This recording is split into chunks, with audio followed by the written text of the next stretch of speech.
आपने देखो, इस संसार में हम आप जो आए हैं ना, वो अकारण नहीं आए, उसके पीछे कारण है। ठीक है, किसी कारण से हम इस जगत के भीतर में आए हैं, अकारण नहीं आए। दूसरी चीज, ये संसार परमात्मा की फिल्म है, हमारी फिल्म नहीं। आपने फिल्म को देखा होगा, फिल्म में बहुत से एक्टर्स होते हैं और उन एक्टर्स को अलग अलग रोल दिया कि आपको ये करना है, सबका अपना अपना रोल है एक्टर्स का। और हर एक्टर की कोशिश होती है कि मैं अपने रोल को खूबसूरत से खूबसूरत करूं, परंतु अपने रोल को खूबसूरत से खूबसूरत करते हुए एक्टर की दृष्टि डायरेक्टर पर होती है। मेरी एक्टिंग से डायरेक्टर खुश होना चाहिए। ठीक है, इसी तरह से बिल्कुल यही चाहिए। ये संसार फिल्म है, इसके डायरेक्टर ठाकुर जी, हम जितने बैठे सब एक्टर हैं। हमको ठाकुर जी ने रोल दिए हैं, आपको रोल दे दिया, आपको किसी का बेटा बनना है। ठीक है, आपको किसी का पिता भी बनना है, आपको किसी का पति भी बनना है। ठीक है, इतने रोल्स, अनेकों रोल संसार में जितने संबंध हैं, उतने संबंधों के अंदर आपके रोल हैं। जैसे फिल्म में एक्टर की कोशिश होती है अपनी एक्टिंग को खूबसूरती से खूबसूरत करने का, आपको भी ये रोल फिल्म ठाकुर जी की अपनी फिल्म नहीं समझना। गड़बड़ी यहीं पर हो जाती है, यही तो गड़बड़ी है, पूरी गड़बड़ी का केंद्र यही है। ठीक है, ये फिल्म ठाकुर जी की है और जितने रोल्स आपको दिए उनको खूबसूरती से करना है, लेकिन खूबसूरती से करते हुए ध्यान किस पर? डायरेक्टर पर। क्यों? कि अगर मैं ये खूबसूरती से कार्य करूंगा तो मेरा डायरेक्टर खुश होगा। ठीक है, अर्थात आप छोटे से छोटे कर्म को इंद्रियों के माध्यम से करते हुए ध्यान कहाँ लगा दिया? ध्यान परमात्मा के अंदर आपने फिक्स कर दिया, तो 24 घंटे आप परमात्मा से जुड़े रह सकते।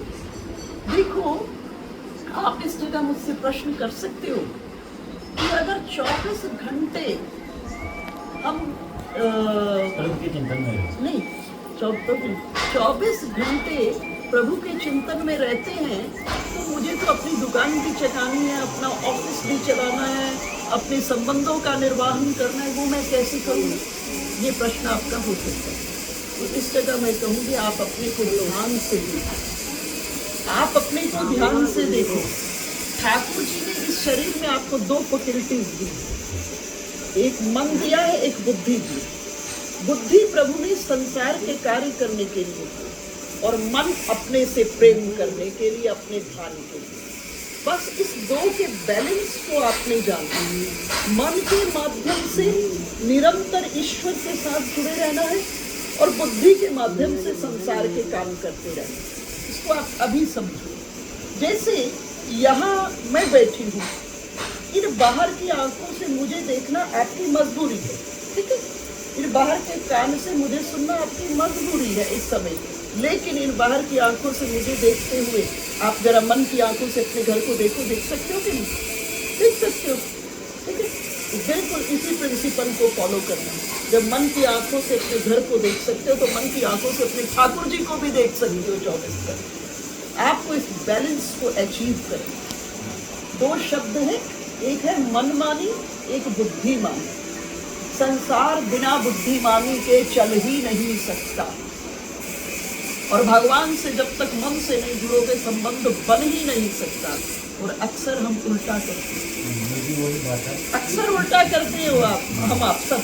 जिस संसार में बुद्धिमानी करनी चाहिए वहाँ मनमानी करने से संसार बिगड़ जाता है। जिन ठाकुर जी में मन लगाना चाहिए वहाँ बुद्धिमानी कर देती, संबंध ही नहीं बन पाते।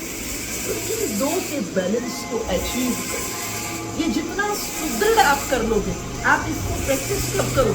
जब लोगों की भीड़ में बैठे हो, जब ऑफिस के डेस्क पर काम कर रहे हो तब प्रैक्टिस, जब बाजार में कोई सामान खरीदने जा रहे हो तब प्रैक्टिस। वो धीरे धीरे आपका अभ्यास बन जाएगा, और वो अभ्यास बन जाएगा कि आप बाहर में हम आपसे बात कर रहे हैं लेकिन अंतर में अपने ठाकुर जी का नाम जप कर रहे हैं। ये बैलेंस, इसको रसखान जी ने बहुत सुंदर कहा, रसखान गोविंद यूं भजिए जिमी नागरी कोचित गागर में।